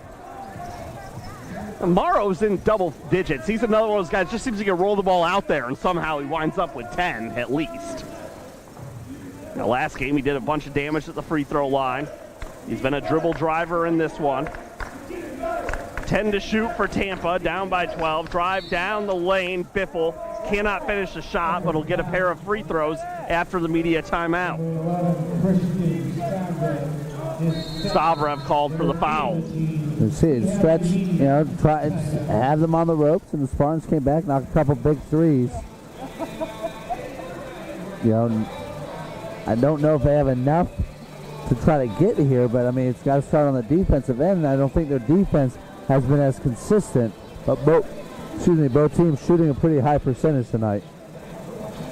Eckerd again with that big conference showdown with co-Sunshine State Conference leader Barry looming on Saturday. Got to take care of business, though, here over the final 7:03 against the Tampa Spartans with a 12-point lead. Eckerd has won both halves to this point by 6 points. Now, it's not as if they've played badly, but there just have been some attention lapses, I think would be the best way to describe some of their play in this one. Yeah, and there's just not enough stops consistently. The game plan was there. You got to like it.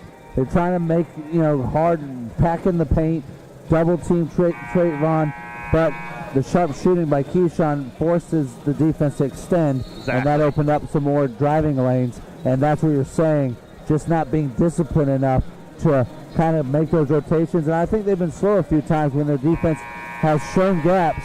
It's because they're moving on the catch and not on the pass. But we said in order for them to be in this game, this is about the most points that Eckerd could be giving up to have a chance to win. And, you know, Titans can score too. So, you know, Tampa under 60 with 7 to go. That's advantage. And Tampa's gotten their. I mean, their two horses have gotten theirs. 47 points. Robinson's done it both have been pretty efficient too. And it just hasn't mattered. No one else has chipped in anything for UT. 4 scorers altogether, but also just that depth. I mean, look at the difference in the number of players who played for the Titans and who's played for. I mean, it's essentially 7 players for the University of Tampa. I don't think you can win consistently in this conference when only 7 players that you trust get minutes. And that's just, I don't know if that's recruiting, development, but you look at the Tritons, and they can easily go 8, 9, 10 players. Both free throws good for Biffle. Tritons pick up full court. Young comes back to get the basketball. Daly's still in there to run the point and gets it over the timeline. Anthony Gamble has played essentially the whole game and hasn't scored for Tampa. Now, not to pick on him, but it's just not much in terms of contributions. Morrow called for an offensive foul there. Seemed like he had the angle, but a turnover. I'm not sure, you know, that's where I'd like to have replay. I also thought he might have been moving. John Washburn, veteran ref, was pretty sure on that call, but it's a tough call. You're either inside, and then you're also trying to look at 2 different things. Yes, it would have been pretty close on the no-charge zone as well. And it's a bang-bang play, so, you know, but once again, Blake being aggressive, you got to like the aggressiveness. It's just good rotation that time. That rotation was there on time. 71-61, Eckerd with the lead, and the guy we just talked about, Anthony Gamble, gets in the book for the first time with a strong drive, and the lead down to 8. It's still a ball game here with 6:15 to go. And accordingly, Biore and McLaurin are back at the scorer's table as the game is down to single digits. Morrow uses the jump stop this time and gets his 2 points. Great adjustment from the play before, and that's what you want to see from your sophomore, making adjustments in the game and build that mental toughness and mental awareness that goes with his competitive fire. 10-point lead. Gamble feeling it, or actually that's Biffle again. Daly steps in to grab the rebound for the Tritons. This is a great opportunity for Daly. Daly hasn't had a lot of minutes, but he's given some very valuable minutes to Marco off the bench, and a nice aggressive take. So you gotta like that, and this is where you start wanting to see. You're gonna have to have guys as you get to the end of the season to the conference where you might need them for 2, 3, 4 minutes, because these games and the season gets longer, it's tougher, you're sore, you're aching. There's some very valuable minutes there. Especially would love to see him get some more opportunities against the bottom half of the conference where, as you're saying, where he can save Biore and Ingram some of that banging in the backcourt. Free throw left short by Daly, who has a pretty slick handle. Isn't the scorer of that, the primary guards are for the Tritons, but, has certainly shown competency in small doses that he can step in and keep the offense moving as he makes the second of 2. And just, building his confidence coming over. He's a transfer from Mesa Community College, and this is a different league and, different part of the country, different style of basketball, just trying to build that confidence for him. But he's got a lot of nice tools, nice sized body, so this is an important thing, just he's got to match that motor. It's really a hard motor to replace when you put Marco on the bench. 11-point game, 5.5 minutes to go. Tampa with the basketball, trailing by double digits.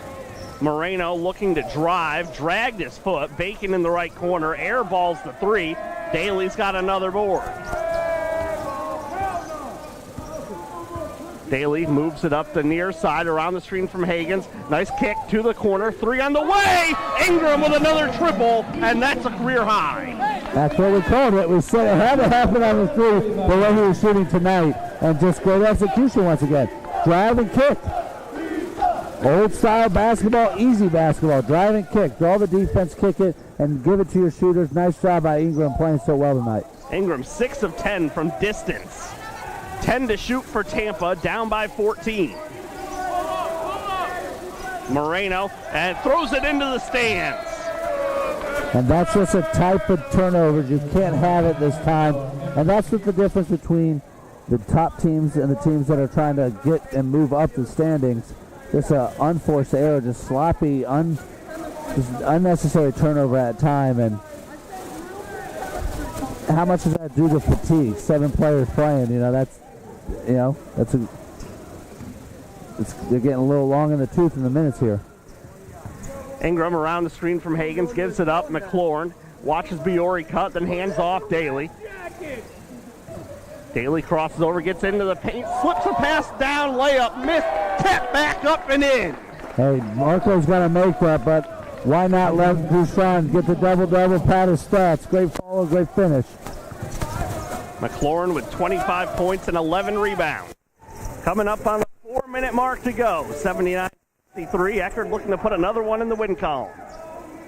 This is just an example of just steady building a lead. I mean, the points and the closeness of this game does not indicate really the spread right here, but just try and, give a little bit, build about 8, then give up 6, build another 4, give up 2, and then they start seeing, wow, it's a 16-point game. Anthony Gamble with the bucket for the Spartans, a 14-point game. Ingram off the dribble, moves it to Hagens, 10 to shoot. Biore gets to the free throw line, pulls up and knocks down the jumper. And I really like that. I think Marco sometimes doesn't look to score enough, and that time his quickness, get into the lane, and he's capable of knocking shots. He's a 20-plus point scorer in high school and scored over 30 points 8 times his senior year. Robinson elevates for another 3. This time it will not fall. That has been a rarity that he's been off. 3 minutes to go, and the Tritons with the ball up by 16.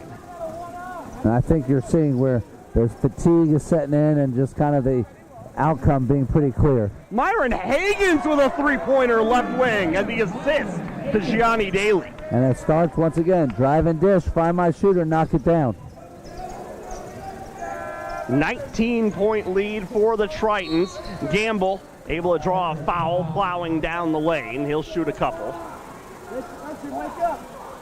That'll bring us to the final media timeout. And Eckerd has this one just about in hand, up 84-65. When Myron Hagan starts letting fly from deep, you know you're nearing the finish line. Well, I tell you, I like what they do. I like it's just small little things that you just got to appreciate, and it goes back to what they say, work ethic and playing hard. And, you know, the Tritons really tied 14-14 at halftime rebounding.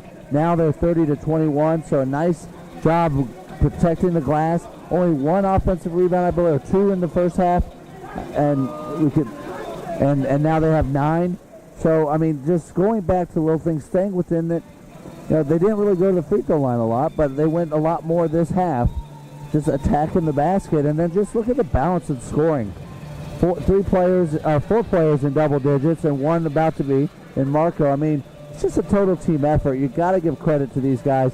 I think that Tampa came in, played a pretty tough game, but they just don't have enough horses to actually win the game. But Tritons, I think, have done a lot of good things to build on what they did Saturday and give them confidence going into Miami on Saturday.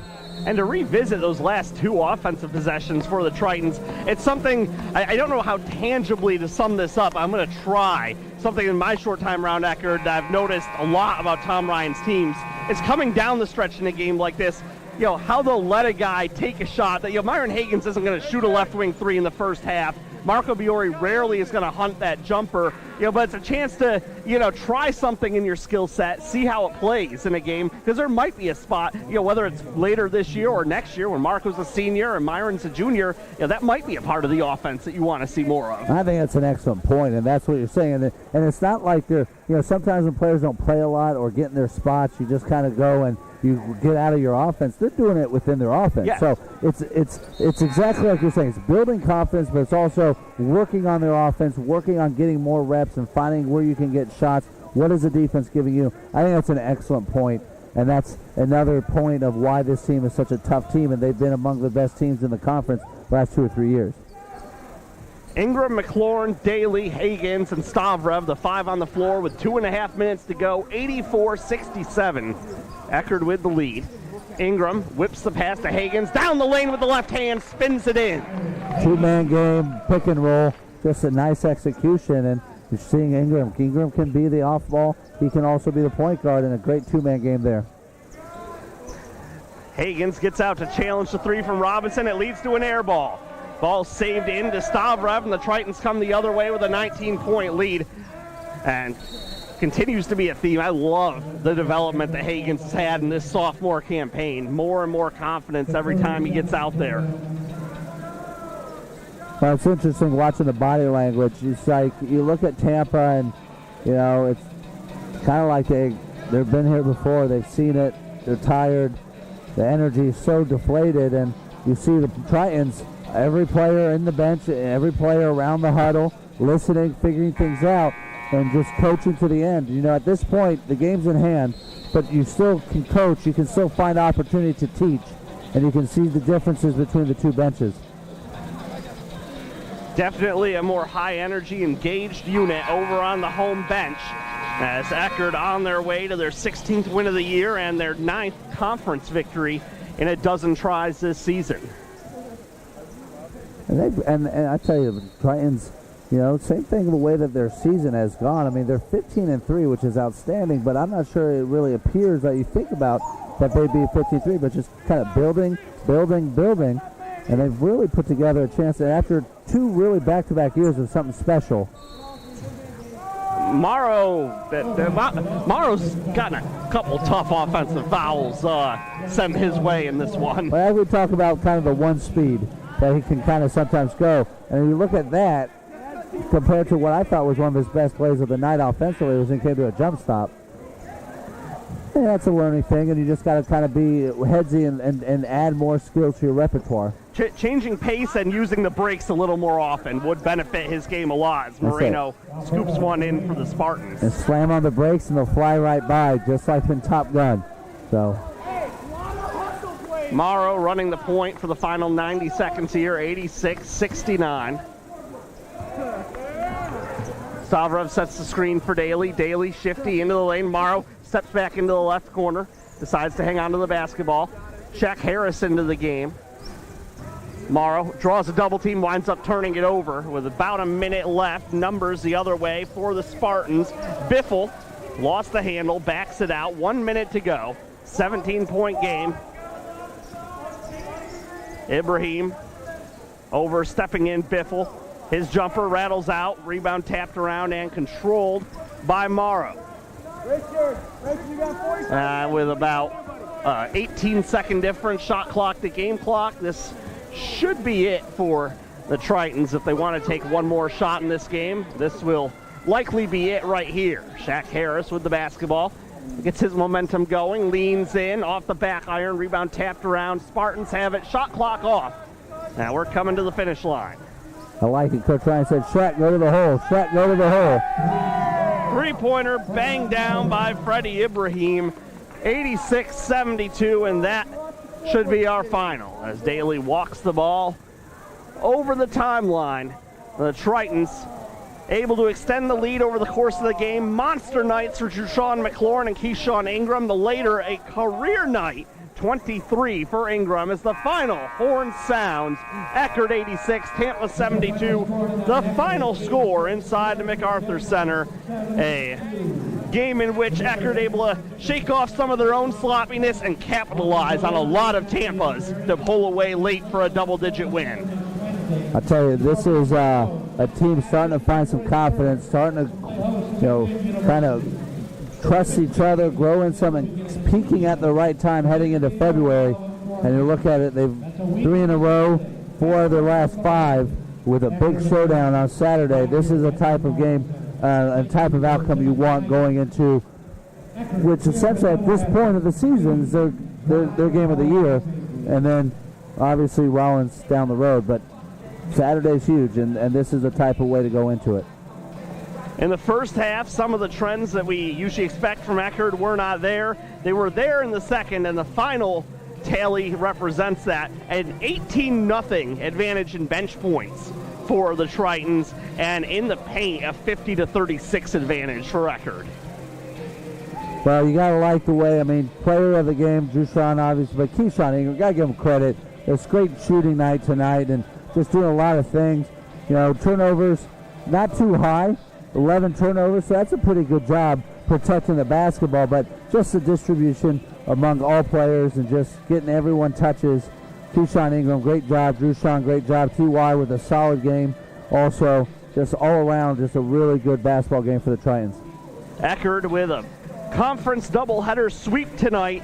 In thrilling fashion, the women in overtime, 66-63, with Zoe Richards as the hero in that one, knocking down a game-tying 3 at the buzzer to force OT as she matched her career high with 26 points in that victory for the Tritons women and the Eckerd men. More of what we have come to expect, taking care of business against Tampa ahead of that big matchup with first place on the line on Saturday afternoon. Thank you so much for tuning in to the Triton Sports Network. For Ryan Halstead, I'm Nate March. Have a good night.